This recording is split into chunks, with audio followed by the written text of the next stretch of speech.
বেকার সমস্যা নিয়ে গত বছরের শেষে যে সুখবর দিয়েছিল বিবিএস তার উল্টোপিঠে এবছরের শুরুতে দুঃসংবাদ শুনতে হবে তা হয়তো ধারণাতেই ছিল না অনেকের।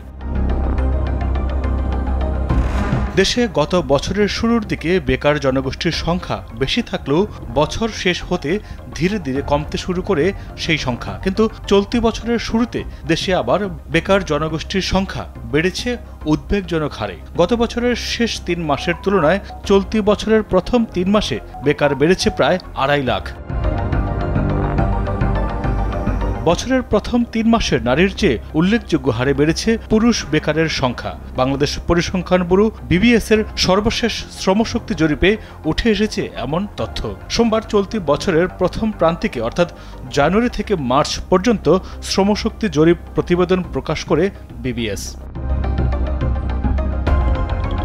সরকারি সংস্থা বিবিএস এর প্রতিবেদন অনুযায়ী ২০২৪ সালের প্রথম প্রান্তিক শেষে বেকারের সংখ্যা বেড়ে হয়েছে ২৫,৯০,০০০, যা তার আগের প্রান্তিক অর্থাৎ ২০২৩ সালের শেষ প্রান্তিক অক্টোবর থেকে ডিসেম্বর পর্যন্ত দেশে বেকারের সংখ্যা ছিল ২.৫ লাখ। অর্থাৎ ৩ মাসের ব্যবধানে দেশে বেকার বেড়েছে ২,৪০,০০০।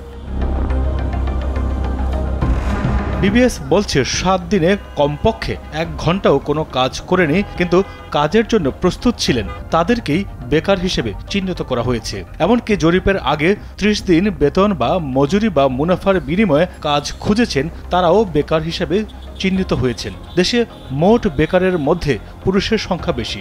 সর্বশেষ প্রতিবেদন হিসেবে মোট বেকারের মধ্যে পুরুষের সংখ্যা ১৭,৪০,০০০ আর নারী বেকারের সংখ্যা ৮,৫০,০০০। ৩ মাস আগে দেশে পুরুষ বেকার ছিল ১৫,৭০,০০০ আর নারী বেকার ছিল ৭,৮০,০০০। সেই হিসেবে ৩ মাসের ব্যবধানে দেশে পুরুষ বেকার বেড়েছে ১,৭০,০০০ আর নারী বেকার বেড়েছে ৭০,০০০। বিবিএসের জরিপ প্রতিবেদন অনুযায়ী দেশের মোট জনসংখ্যার মধ্যে বর্তমানে ৩.৫১% বেকার।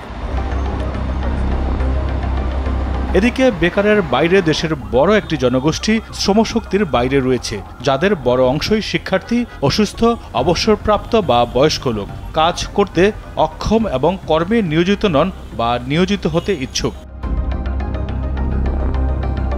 বিবিএসের প্রতিবেদন অনুযায়ী চলতি বছরের প্রথম প্রান্তিক শেষে শ্রমশক্তির বাইরে রয়েছে ৪,৮২,৬০,০০০ মানুষ। ৩ মাস আগে এই সংখ্যা ছিল ৪,৭৩,৬০,০০০। অর্থাৎ ৩ মাসের ব্যবধানে শ্রমশক্তির বাইরে থাকা মানুষের সংখ্যা বেড়েছে ৯ লাখ। মাইদুর রহমান রুবেল, কালবেলা।